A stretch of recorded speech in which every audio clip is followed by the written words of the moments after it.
നമുക്കൊന്ന് ഉച്ചയൂണിന് സാമ്പാർ ഉണ്ടാക്കാം കേട്ടോ. അപ്പോൾ എൻ്റെ വഴുതനച്ചെടിയിലുണ്ടായിരുന്ന ഒരു 3 വഴുതനങ്ങ പറിച്ചെടുത്തിട്ടുണ്ട്. പിന്നെ ഒരു കുറ്റി അമരപ്പയറിൽ ഒരു അമരപ്പയർ ഉണ്ടായിരുന്നു, അതും എടുത്തിട്ടുണ്ട് കേട്ടോ. പിന്നെ ഒരു 2 ഉരുളക്കിഴങ്ങ് 2 തക്കാളി, ഇത്രയൊക്കെ ഉള്ളൂ കേട്ടോ. പിന്നെ അതേ സാമ്പാറിനുള്ള പൊടി റെഡിയാക്കി എടുക്കാം. അതിനായിട്ട് ഞാൻ കുറച്ച് കൊത്തമല്ലി എടുത്തിട്ടുണ്ട്, ഉണക്കമല്ലി, പിന്നെ കുറച്ച് സാമ്പാർ പരിപ്പും, പിന്നെ ഒരു 1/2 സ്പൂൺ ഉലുവയും, ഒരു കുഞ്ഞ് കഷ്ണം കായും എല്ലാം കൂടി, പിന്നെ കുറച്ചൊരു 5-6 ഉണക്കമുളക് എല്ലാം കൂടി വറുത്തെടുക്കുന്നുണ്ട്. അത് അരച്ചെടുക്കണം. അപ്പോൾ അതിന് മുമ്പ് ഇതേ കഷ്ണങ്ങളൊക്കെ ഒന്ന് അരിഞ്ഞിട്ട് പരിപ്പ് ആദ്യം വേവിച്ച് വെച്ചിട്ടുണ്ടായിരുന്നു. പരിപ്പിലേക്ക് കഷ്ണങ്ങൾ വേവാൻ വെക്കുവാണ്. എന്നിട്ട് ഇതേ അരച്ചെടുക്കുന്നുണ്ട് കേട്ടോ.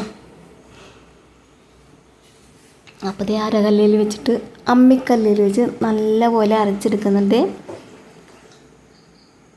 ഈ അരക്കലൊരു ടാസ്ക്കാണ്. പണ്ട് ഞാൻ ചെറുതായിരുന്നപ്പോഴേക്കും ഇതുപോലെ അരച്ചിട്ടുണ്ട് കേട്ടോ.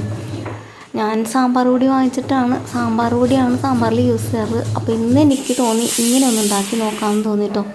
കുറച്ച് തേങ്ങയും കൂടി ഉണ്ടായിരുന്നെങ്കിൽ സൂപ്പറായേനെ. അപ്പോൾ ഇതേ നമ്മുടെ സാമ്പാറിനുള്ള വറുത്ത് വെച്ചേക്കുന്ന സാധനങ്ങളെല്ലാം അരച്ചെടുത്തിട്ടുണ്ട്. പിന്നെ ഇതേ കഷ്ണങ്ങൾ വെന്ത് വന്നിട്ടുണ്ട് കേട്ടോ. അപ്പോൾ അതിലേക്ക് അരച്ചെടുത്ത ആ ഒരു അരപ്പും കൂടി ഇട്ട് കൊടുക്കുവാണ്. എന്നിട്ടൊന്ന് ഈ സാമ്പാറൊന്ന് തിളപ്പിച്ചെടുക്കണം. വെണ്ടയ്ക്ക ഇല്ല കേട്ടോ. വെണ്ടയ്ക്ക തൊട്ടടുത്ത പറമ്പിലുണ്ടായി നിൽക്കുന്നുണ്ട്. അത് കുടുംബശ്രീക്കാർ വെച്ചതാണ്. അപ്പോൾ ഞാൻ ഈ മല്ലിയൊക്കെ വറക്കാൻ നേരത്ത് മഞ്ഞൾപ്പൊടി ചേർത്തിട്ടുണ്ടായിരുന്നില്ല. ഈ ഒരു സമയത്ത് ഒരു 1/4 സ്പൂൺ മഞ്ഞൾപ്പൊടിയും കൂടി ചേർത്ത് കൊടുക്കുന്നുണ്ട്. അങ്ങനെ നമ്മുടെ സാമ്പാർ തിളച്ച് വരുന്നുണ്ട് കേട്ടോ. പിന്നെ പുളിയൊന്നും ചേർക്കുന്നില്ല കേട്ടോ. ആ 2 തക്കാളി ഇട്ടത് മാത്രമേ ഉള്ളൂ.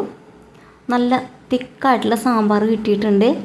ഇനി ഇതൊന്ന് താളിച്ച് ചേർക്കണം. അപ്പോൾ കുറച്ച് കടുകും 2 വറ്റൽമുളകും കൂടി താളിച്ച് ചേർക്കുന്നുണ്ട്.